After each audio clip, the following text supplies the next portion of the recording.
we're going to make some Mexican hot chocolate. I'm going to start out with 4 cups of milk.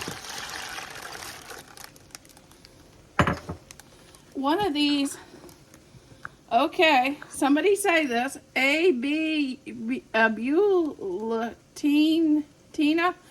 whatever, Nestle's.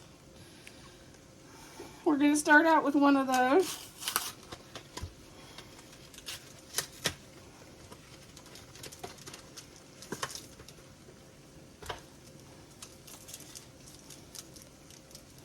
I've never made this. I'm making it for one of my husband's friends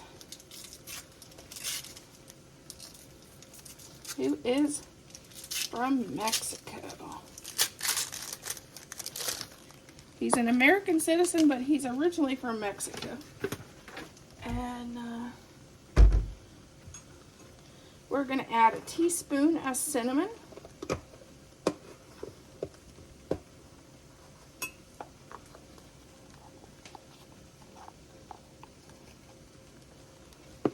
And we would have added a teaspoon of cayenne pepper, but I don't have any in my house. Which wouldn't surprise him a bit. He always laughs and says, "You make good Mexican food, but it's not spicy." A teaspoon of Mexican vanilla.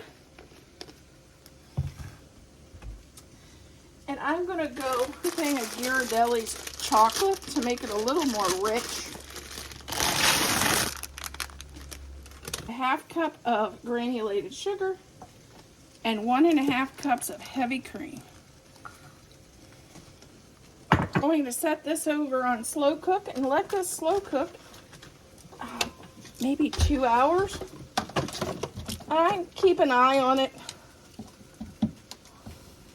Keep stirring it and make sure that melts. We don't want that chocolate to burn. I'll be crying. Hey, it's real rich. It's so hot. It's real rich. You like it? Yeah, it's all right. This is our Mexican hot chocolate we just created. Doesn't that look delicious?